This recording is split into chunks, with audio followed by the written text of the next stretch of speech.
We're dignitaries here.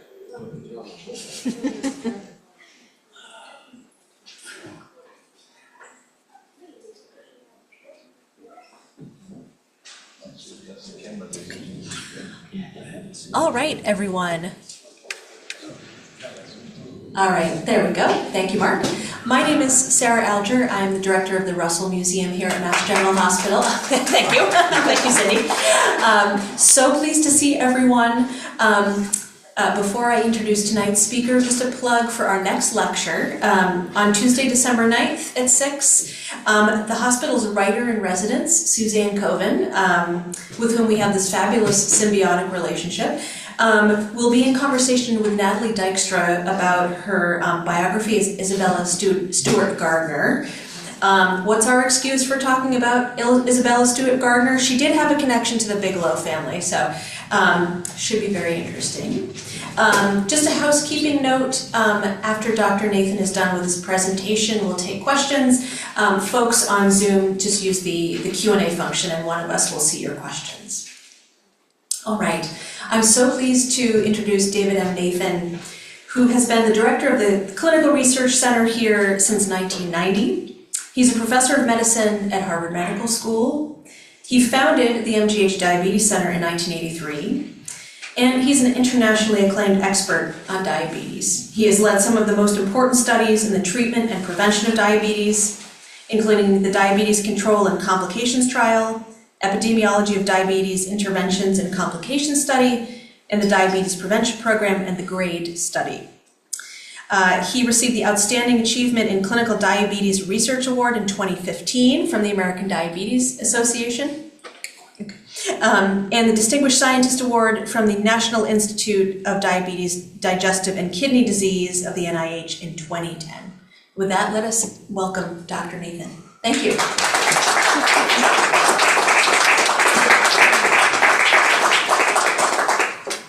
Thank you all for coming. Thank you, Sarah, by the way, and the staff, of course, of the Russell Museum for this wonderful exhibit, which celebrates our 100th anniversary of Ward 4 of the CRC. Cindy, your last name? Becker. Cindy Becker designed it. She's here with us today. And I'm delighted to have Mason Freeman, who directs the translational part of what's called now the TCRC, which I'll talk about in great detail in a few minutes, and Bob Neer. And Bob was the director of the CRC immediately before me for 22 years. So between the two of us, we've been managing this wonderful organization. Just a privilege and a pleasure to do so for more than 50 years. So Bob, thank you for coming.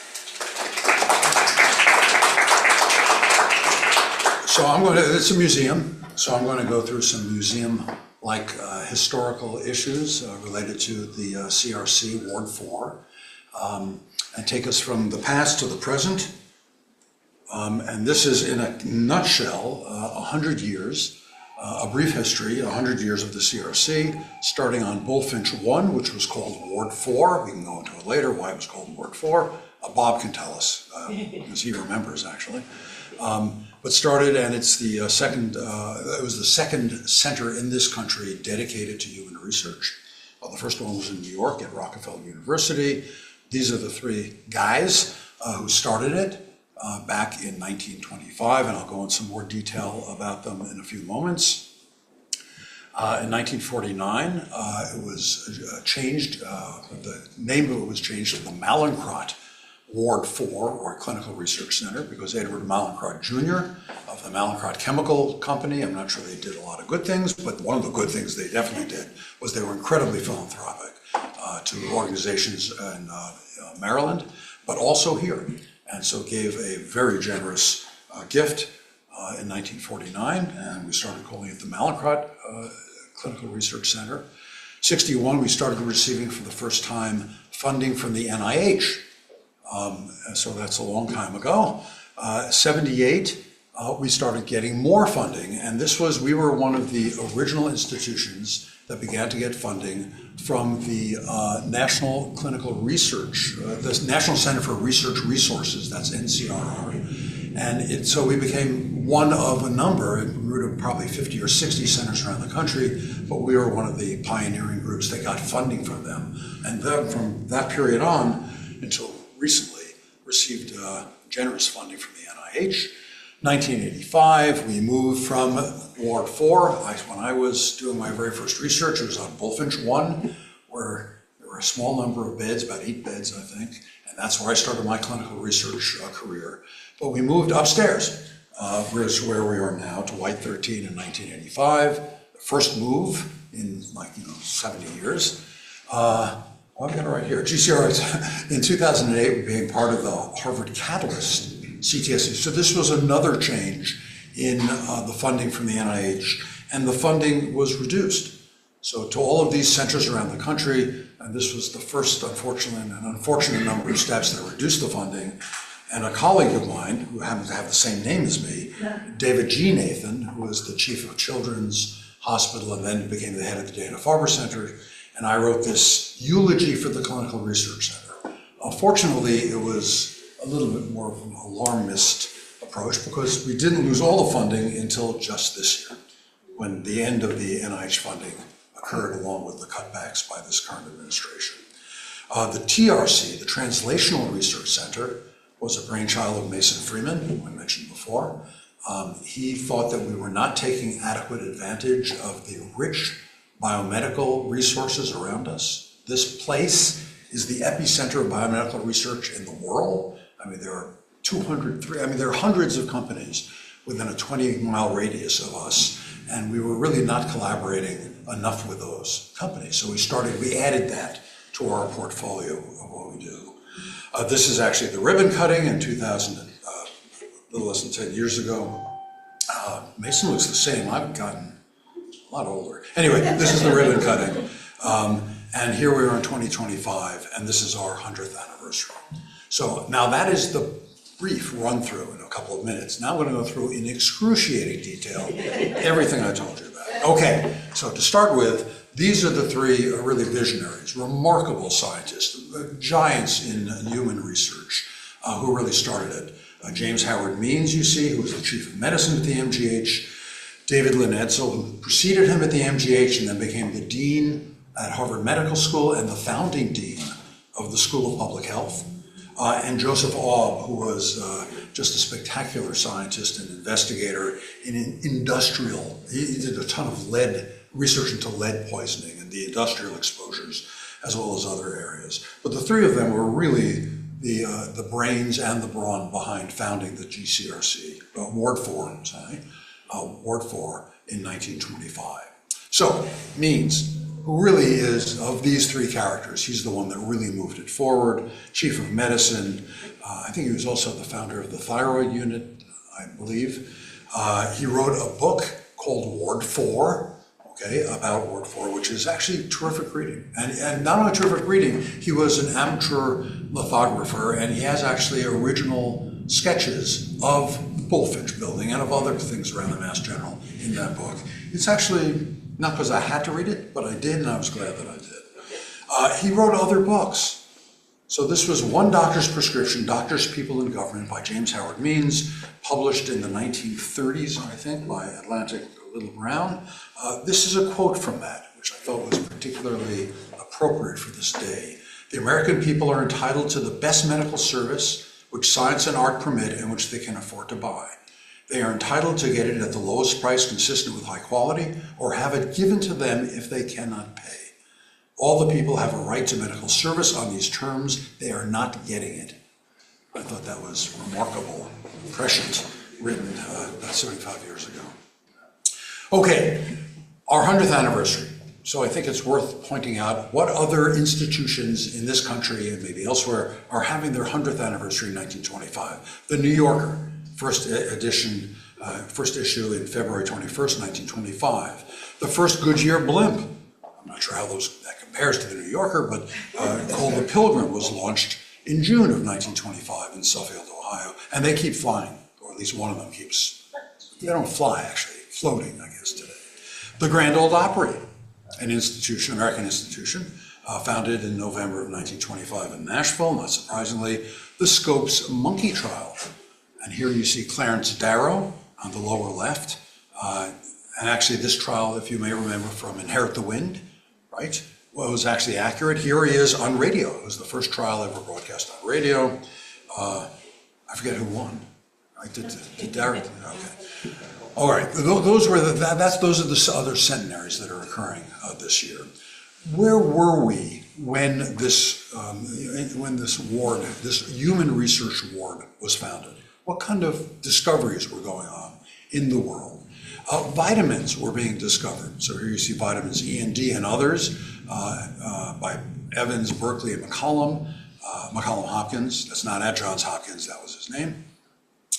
BCG vaccine. So this was the first effective vaccine against tuberculosis. It was up until very recently used in much of South America, Africa, where tuberculosis was still epidemic. BCG is still used experimentally for a variety of reasons. But this was the first vaccine developed against tuberculosis, again, 1921, before we were founded, but around the time. Insulin, one of near and dear to my heart, Banting and Best in 1922, discovered, isolated insulin, gave it to Leonard Thompson, a 21-year-old with diabetes who was dying, and his blood sugars dropped, a remarkable discovery. 1923, some of these have local history to them. The first mitral valve repair by Elliot Cutler at the Brigham across town. First mitral valve. The first three-flange nail, it sounds a little gruesome because it is. It's a giant nail you put into the hip, but it was the first surgical repair of a hip fracture in the world. And the first arthroplasty by Smith Peterson here at MGH. Iron lung. Okay. Professor Drinker and Shaw at the School of Public Health. As I was saying earlier, there were still iron lungs in the basement at the Brigham when I started doing my training about 50 years ago. Still around, but this was life-saving for people with polio who couldn't breathe. And in 1928, of course, penicillin by Alexander Fleming. So this is an age where there's a lot of things happening, and this is where Ward 4 began. Trying to establish a laboratory where advances in human treatment, human study, and treatment could take place. Here's a picture from about 1930. This is in the basement of the Bullfinch building. There's Fuller Albright, I'll talk about later, and others, Aub, Walter Bauer, Marion Ropes, working at this laboratory in the Bullfinch basement. Originally, Bullfinch Ward 4 was a 2-bed unit dedicated to human studies and had this accompanying laboratories down in the basement, and I think next door as well, and it grew to have 10 beds. We now have 20. Some examples of the CRC studies, and I will not go over these in detail, but just to point out that the person, I think I have as my next slide, who really oversaw many of the remarkable advances and studies on Ward 4 was Fuller Albright, considered really the father of endocrinology, at least in this country. And therefore, there are tons of studies on adrenal gland disease, adrenal physiology, thyroid disease, bone disease, vitamin D, parathyroid, hyperparathyroidism. The display shows some of that there.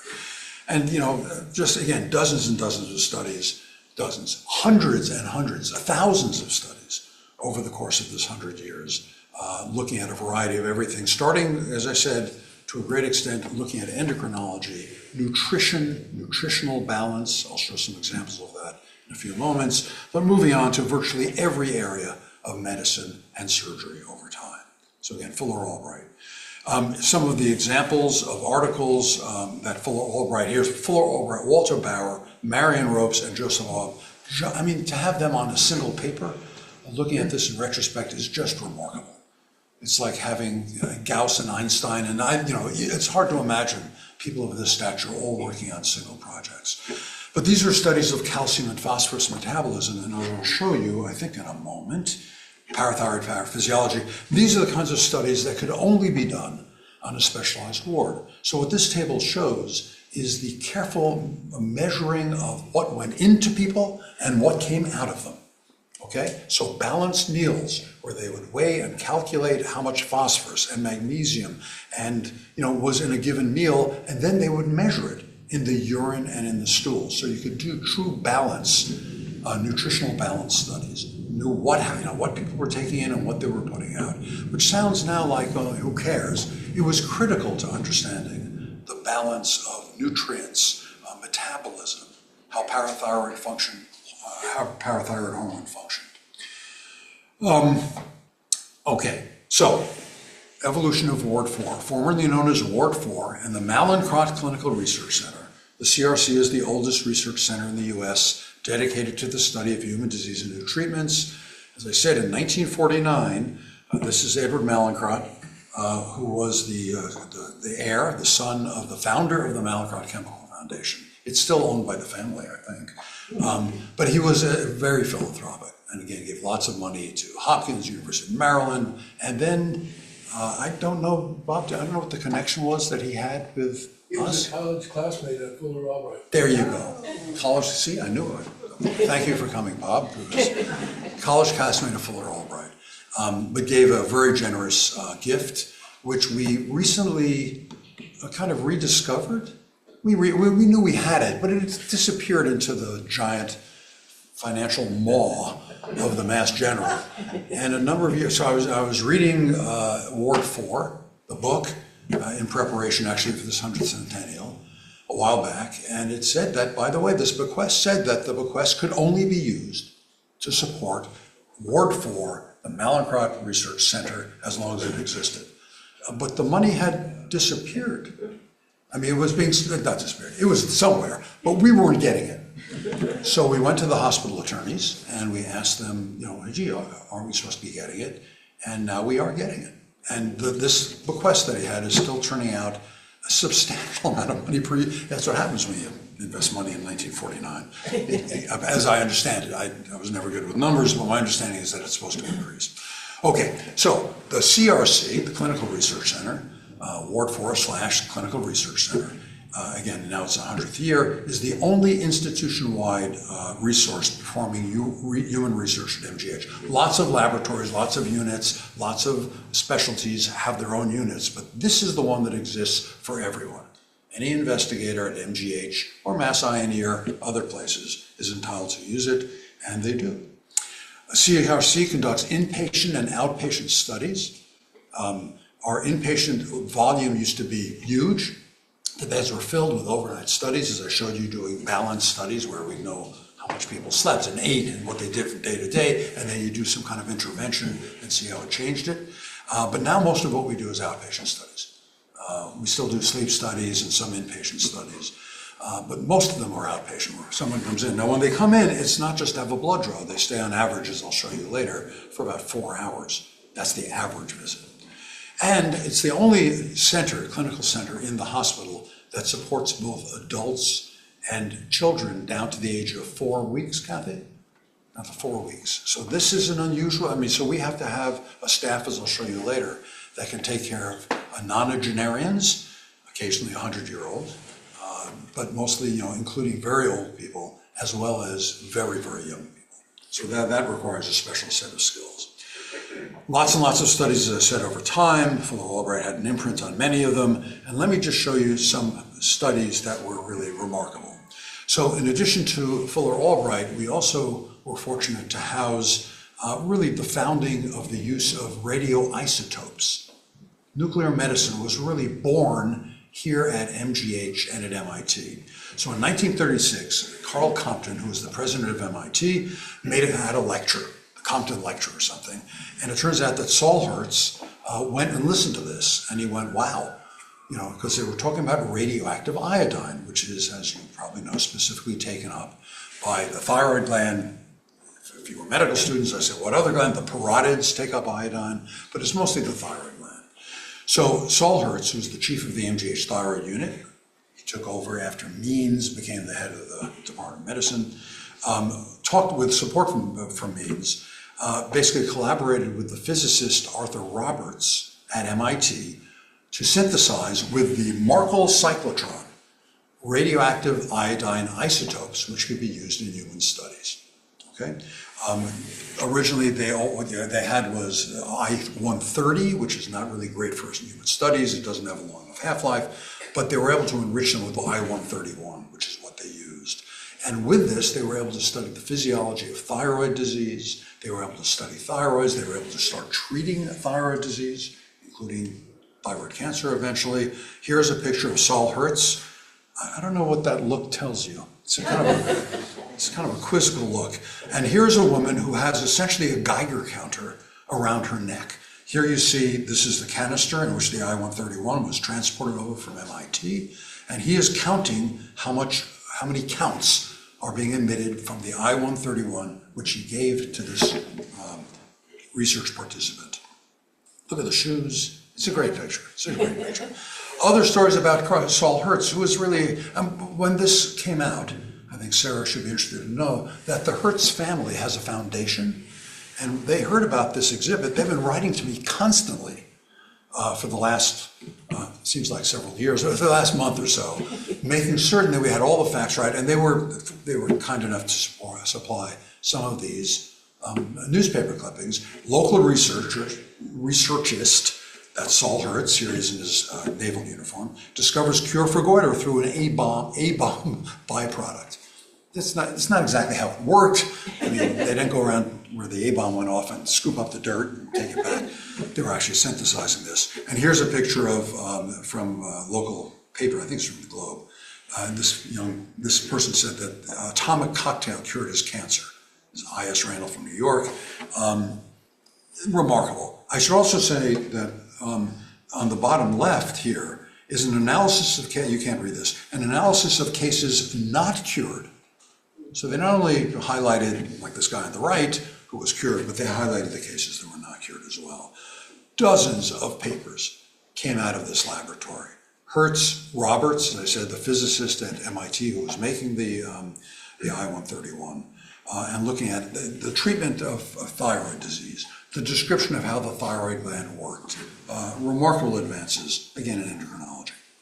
Okay, I'm going to turn to some changes that, when I came to the CRC, I started doing my work here in about 1978, is that right? Oh God, a long time ago. So I became involved because there were new technologies being developed to treat type 1 diabetes, or to treat, these were the original pump here. This auto syringe pump was made in Hooksett, New Hampshire, okay? And it was originally made to give heparin, okay? But somebody, smart guy, not I, but some smart guy said, well, we could give insulin this way and give it in a very, instead of giving one shot of insulin and having it be absorbed over time in a certain pattern, we could actually give rapid-acting insulin continuously and then turn up the rate. So these are all paperweights, by the way, in my office now. And these were the first two pumps that were developed. The Mill Hill infuser was developed at the Mill Hill Laboratories in the UK, and the developer of the Mill Hill pump came over to work with John Potts because they were using it to give parathyroid hormone. But some wise person, again, this time in the UK, said, well, wait a minute, give parathyroid, who cares about parathyroid? Insulin is what we really want to give. This is a diabetes person speaking. So anyway, we used these two pumps in numerous studies that were made possible because the CRC Ward 4, which was then on Bullfinch 1, had this spectacular nursing staff. I would give them the study, they would translate it into something useful that could actually be done in a human being, and then the nurses, they were all night monitoring my patients, doing the blood sticks were just starting to come into effect, and actually would then call me at home if there was a problem, but otherwise I got to sleep while they did these experiments. On the right is a pump that was developed by a colleague of mine named Perry Blackshear with his father. Now Perry did this when he was in high school. It was for a Westinghouse Award, but in fact his father was a biomedical engineer at the University of Minnesota, so Perry gets a lot of credit, but not all of it. But this was an implantable pump. The idea was to implant this like a pacemaker, and this little white catheter got put into essentially the subclavian vein and would give insulin automatically. And we did studies on that for years. It turns out that the companies, Pfizer bought the pump, decided not to develop it further, but it worked. It worked great. But the pumps, the external pumps really are what we use today. These were the forerunners here, and continue to do them. The reason that this is important is not just because of the mechanical part of it, but because using these pumps allowed us to control people with type 1 diabetes, control their blood sugar in the near normal range. And that led to this study, which was conducted in multi-center US study sponsored by the NIH. We were one of the centers, and the studies were done on the CRC. studying people how to control their blood sugar closer to the non-diabetic range, which ultimately showed, this is the paper in 1993, that people with type 1 diabetes could have their risk for eye disease and blindness, kidney disease, kidney failure, amputations, heart attacks reduced dramatically. So now people with type 1 diabetes have a normal lifespan and are largely able to escape these long-term complications. That went on in our CRC as well as CRCs around the country. Moving forward a little bit, this is our colleague Joel Habner. And here I have a number of, I dug these from my office. My office is on Bullfinch 4, the 4th floor, not the first floor, the 4th floor. And I dug these out of my, Sarah, I apologize, not my archives. They're a bunch of boxes. They're not really archives. But these were the orders that I wrote that Bob signed off on, Bob Neer signed off on. And this were the first studies looking at GLP levels. So we'll talk about GLP in a minute. If you haven't heard about it because you've been living in a cave, I'll talk about it a little bit. But Joel Habner really is the inventor of the GLPs. Svetlana Mostrov, I don't want to leave her out. She was the biochemist who helped synthesize the GLP and helped develop some of the measurements for it. And I was this kid. I mean, I was a 27 or 28-year-old kid. Joel knew that I was doing human research, which he didn't do. And so he came, he said, look, we got this stuff, what do you think? And so we designed half a dozen studies that the CRC performed, measuring GLP in humans. On the right it says measuring in pancreatectomized patients. Doesn't do anything if you don't have a pancreas. Different protocols that we had over time. And this one outlines what was the first treatment of non-diabetic patients and diabetic patients with GLP. Okay? And this dates back to the late 80s. And this is the paper that came out of this a few years later. Joel Habner, you see, and Svetlana Mostrov and myself. Eric Schreiber was one of our fellows. And in this, this is the first time that GLP was given to a diabetic patient and showed, the arrow's working here? Yes, it is here. So here on the top, we see the glucose levels, and we fed them a meal. On the CRC, it was a carefully measured meal with a specific amount of carbohydrate. We did this time over and over again in different patients. And here you see, of course, when they got a saline infusion, their glucose levels rose into the 250 range. And when you gave them the GLP, their glucose levels actually fell. And the reason for that is because insulin here was stimulated by the GLP. So this is the first demonstration that in type 1 diabetes, this wouldn't work, because they don't make any insulin. But in type 2 diabetes, they just don't make enough insulin. And here it shows them making it. So this was the first demonstration. I'm always pleased about this. Occasionally a newspaper will call me and ask me about it. But I do point out with some humility that the conclusion I had in this paper was that it has potent insulinotropic effects. Whether GLP-1 is useful as a therapeutic medication in type 2 requires further investigation, which is like the understatement of the century. Because now, again, unless you're living in a cave, these GLPs are being used for everything. These are the approved usages for these medications. Now, mostly in type 2 diabetes from glycemic glucose management, weight management, but they also reduce cardiovascular disease and liver disease and kidney disease. And they're being marketed like crazy. Not yet FDA approved, potential indications here. But again, unless you're living in and faltering economy, that's the other indication. Okay, so Denmark, its entire economy increased several years ago purely because this drug has brought in so much money. Novo Nordisk makes semaglutide, Wegovy, those drugs.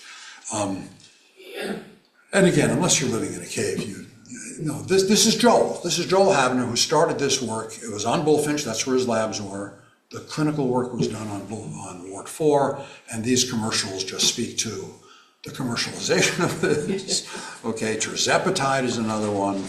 Here's one I love. That's Simone Biles, you recognize from the Olympics, the world's greatest gymnast or something. That's her mother. And of note, they do this commercial, but neither Simone Biles doesn't have type 2 diabetes, and neither of them use the drug. But this is the kind of advertising we're seeing. Okay, welcome to America. All right, turning away from pure endocrinology, one of those, there's dozens of different studies. This is an example of studies we did with surgeons. with pancreatic transplant surgeons, and this was the first example of a kidney and pancreas transplant, not in the world, but certainly in New England, and one of the first in the US. And one of the reasons I put it up is because the senior author is Paul S. Russell, whose museum we're sitting in right now. So he was part of the transplant group with Ben Cosimy and Hugh Auchincloss, kidney people involved here. But this, again, is a multidisciplinary study done on the CRC. Lots of other investigators, many of them, especially the ones that are near and dear to my heart in endocrinology, Bill Crowley and Jan Hall and their group investigated polycystic ovary syndrome for years. Males with idiopathic hypogonadotrophic gonadism, where they don't go through normal puberty. This was studied, lots of treatments and papers. Treating adult onset, again, hypogonadotrophic hypogonadism, the first treatment of it, reversing this, lots and lots of studies. Many of them endocrinology, but many of them in other areas as well. So, thinking about what happened in 2016 when Mason came and had this great idea about starting a unit that, because we were rather odd for centers across the country. Most CRCs did lots of industry study. We were fortunate to have so many NIH investigators that we were pretty busy just serving their needs. But we were missing the opportunity to work with industry, and they were bringing all kinds of new advances that we thought that we could help them with. Okay, so 1925 to the present, CRC were all investigator-initiated studies. That is, an investigator would come to us with an idea, and we would help them develop it into a real experiment and then implement it. We had lots of support for that from federal and foundations, but generally, and we subsidized it as well through our NIH funding. The TRC, which has been around now for a decade, a little bit different. The projects are more often than not initiated by the industry, although an investigator here at MGH might work with the industry and come up with an idea for the project. And these are industry supported. They pay for them, and the budgets are based on really what the cost is. Okay. The services we offer, I won't go through this in great detail, except to note again that we do inpatient and outpatient studies. We also support investigators around the institution by sending our staff to the emergency room or to the ICU to carry out studies. We help them with the design of these studies, including especially young investigators who haven't done clinical research. Kathy Hall, who's our director of nursing, will work with them to put a project that, they come with us and, this is what we have, a great idea, but it's not a project. And Kathy and her staff help our investigators often put this into a form that can be implemented in the same way over and over again for each and every participant who joins. So we help them with the design of the clinical studies, and that includes nursing, nutrition, laboratory support, and then we do the studies up on the center, just like the staff helped me do mine back in the late 70s and early 80s. And as I said, it's the only center at MGH that covers the entire age spectrum and also the entire disease spectrum. There's hardly any disease that we don't help study. Okay?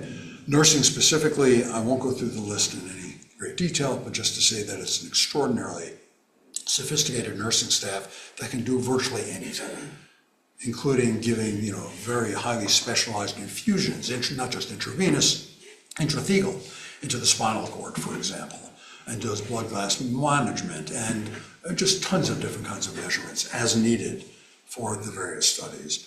The nutritionist, similarly, as I said, originally the origin of the center had a lot to do with doing balance studies, nutritional balance studies, and we continue to do that kind of thing today, as I'll show you a few examples in a moment. We have a separate laboratory that doesn't do many assays at all, but it does all of the preparation of the samples to send out to a whole variety of laboratories. So it's really, it's the full service, this is the full menu, okay? Pediatrics, as I mentioned before, children 1 month and older. We have a staff that includes nurses with specialty training in both family NPs as well as RNs with specialty in pediatric practice. The place is really, come up for a visit. Well, you have to arrange it, but come up for a visit. It's really interesting. I mean, there are adults with a whole variety. We have very few, I would say, normal volunteers. which a lot of research centers have. Ours are mostly affected by a specific disease. And the kids are kids. I mean, they're running around, not running around uncontrolled, but they're running around. You can see them. All right. We also think it's an important role that we have to support the training of the next generation of clinical investigators. We have a summer program for students who work on with CRC investigators on their projects.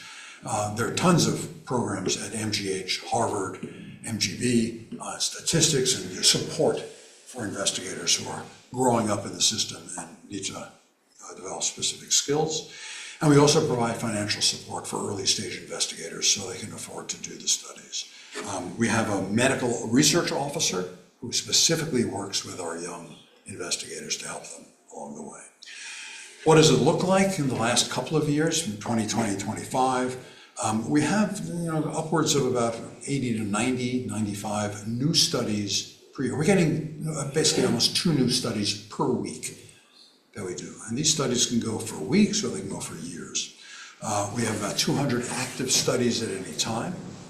And we do approximately 5,000 visits per year with the TRC, which started at 0, now being more like 30 to 40% of our volume and of the new studies coming in. So that Mason's brainchild, working with industry, has really worked out well. Lots and lots of activity. As I said, the average duration is about 3 to 4 hours. And here you see a distribution of the principal investigators for the studies. So 23%, almost a quarter are professor level, 33% at the associate professor, but about half, or 26% assistant, 8% instructor, 35% or so are really starting their careers in clinical research. Glad of that. In terms of distribution by department, medicine remains the major user, almost about half, but neurology, psychiatry, pediatrics, and virtually every other department in the hospital uses us, which is something we're delighted about. Okay.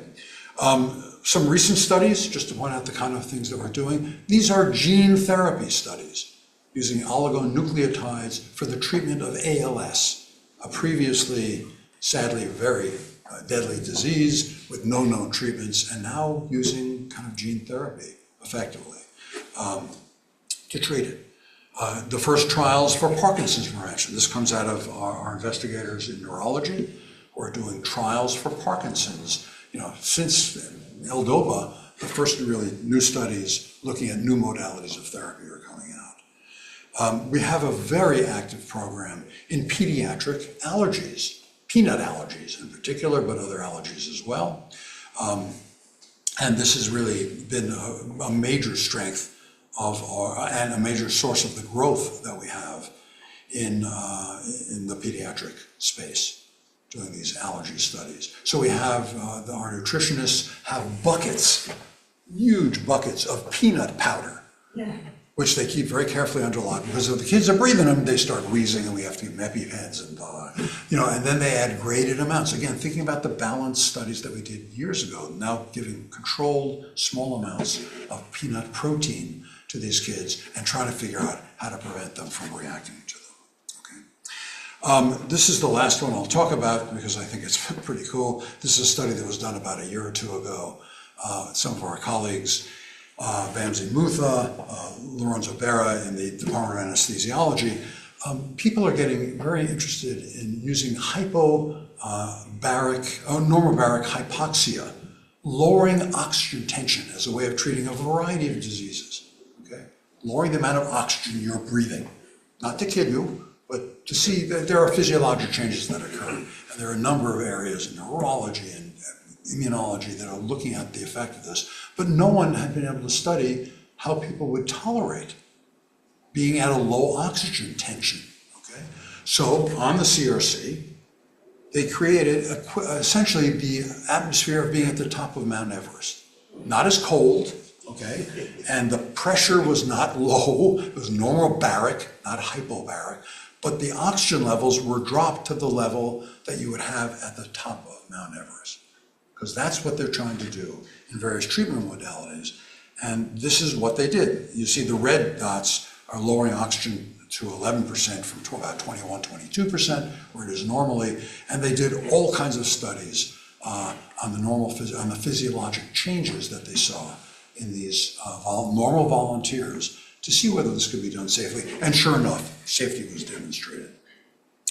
All right, the next 100 years, anyone who, again, has been paying attention to the Wegovy advertisements and the news has seen that we're in trouble.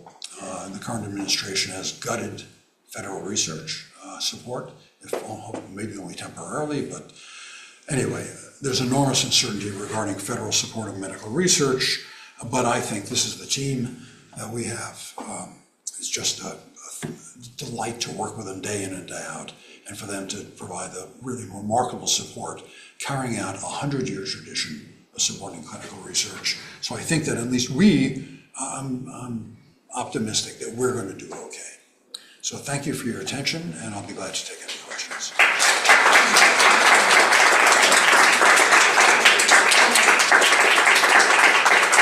And by the way, Bob was here before me. He may have historical corrections. Sarah knows stuff. She may have historical. So please, if anybody has any corrections, please. Yes? Yeah, at one point you mentioned how come president of MIT at around 1938 that gave a lecture here that elicited interest of treatment medicine with CRC here to tackle the possibility of using radioisotope to treat the thyroid disorders. And the question is, how was the public concerned of using radioactive matter to treat disease while not being affected the adverse? Yeah, so I think it's fair to say that none of us, including Bob, who's a little bit older than I am, were around at the time. You saw the headline in the paper, A-bomb, A-bomb waste used to treat. I don't actually know. Sarah, have you seen any news reports at the time of what it was like to introduce radioisotopes? Was there the question was whether the public was concerned by the use of radiation at the time of the birth of radioisotopes for treatment and diagnosis. That was One of the big anxieties about the use of radioactive iodine as a treatment for thyroid disease was the fear that it might cause thyroid cancer. And so the U.S. Public Health Service organized an enormous study to follow up for 20 or 30 years, because it takes that long for radiation-induced cancers to manifest themselves. To follow up for 20 or 30 years, people who had received this treatment for their thyroid disease. It turns out that the incidence of thyroid cancer is not increased, it is decreased by radioactive iodine treatment. And the reason that it's decreased is that about half the patients end up not having any thyroid at all.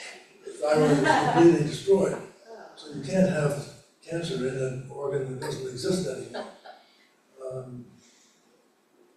As for the effects of radioactive iodine on people when it's given in low doses for diagnostic purposes, which was the other use that David talked about, people have extrapolated from the comparison of the radioactive dose of that compared to X-rays, and it's in the same range.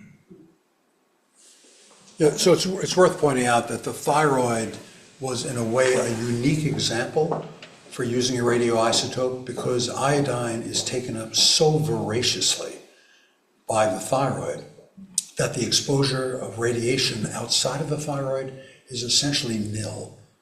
So the radiation exposure goes down by 1 divided by the radius q to the third power, if I remember correctly. So the radiation in the thyroid, when you go out every sonometer, it drops by a large amount. So the exposure to tissue around the thyroid is actually quite low. So it represents a great example of where you can give targeted iodine. Now, on the other hand, were people frightened? I mean, people are frightened of vaccines these days. So one can only predict what the fear might have been. But I wasn't around at the time, so I don't know. But again, yeah, Mason. Just going to make a comment that the tradition of studying the thyroid on our inpatient clinical trial unit work for it. The TCRC continues. Have a local company that has a protein binder of the stimulants that cause Graves' disease, which is what the radioactive iodine was being given to in addition to thyroid cancer back in the 1940s. And so the idea is that this protein will bind the antibodies to stimulate the thyroid to be overactive and treat hyperthyroidism, Graves' disease, and potentially replace radioactive iodine. The phase 1 study is scheduled to start in January, so we continue to evaluate endocrine diseases on what was Board 4 with the newest methodologies that are available in science today, and in large part because we have the largest biotech agglomeration of companies in the world. It's about 1,200 companies now that are in our area. They're also under some duress, as you can well imagine, but it's a fertile ground, and we have young investigators who are building their career with the newest intervention for that. Other questions?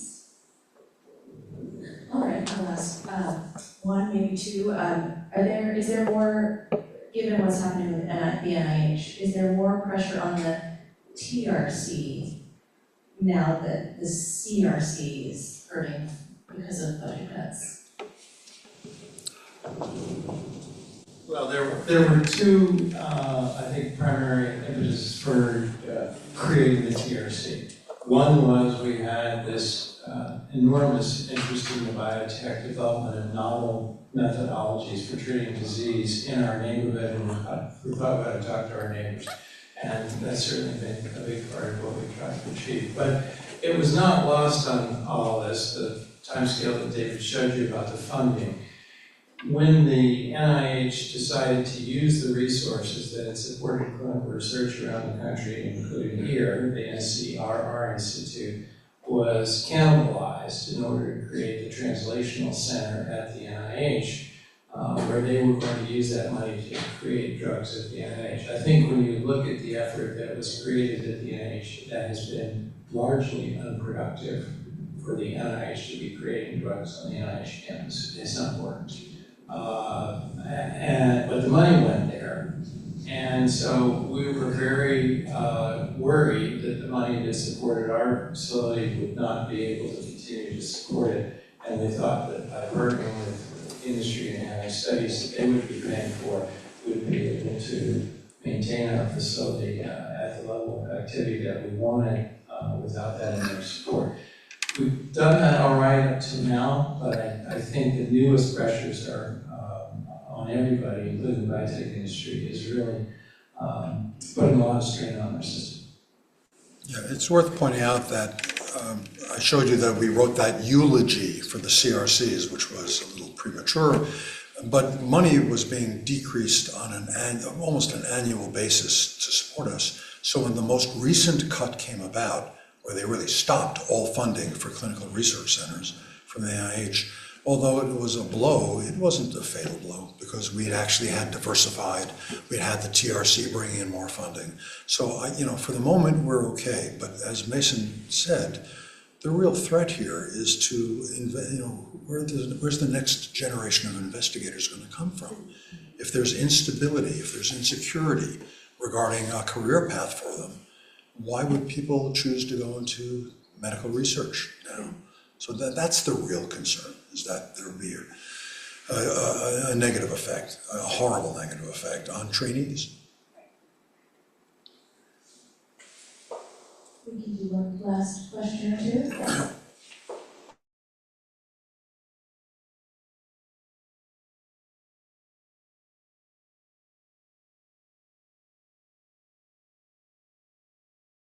Board 4 began, was that a priority, and how has that evolved to today?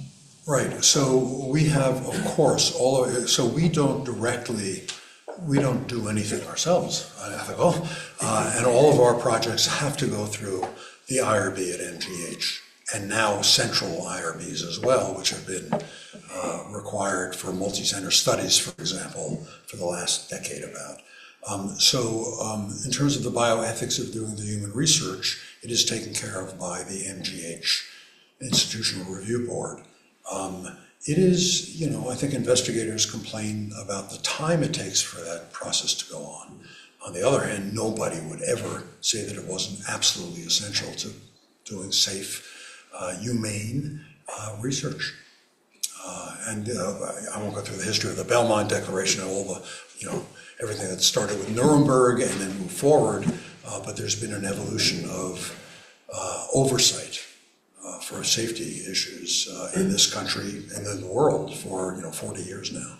And Yeah, we I just follow comment, that. David, that the division of clinical research, originally called the Clinical Research Program, that Bill Crowley was asked to start by Sam Fear back in the early 90s, has a bioethicist that is available for consultation on every study that's done here and is pretty widely utilized by individual investigators when they think there are important ethical issues about some studies that they do. But it isn't embedded in the TCRC, it's embedded in the larger Separate. clinical research infrastructure of the hospital.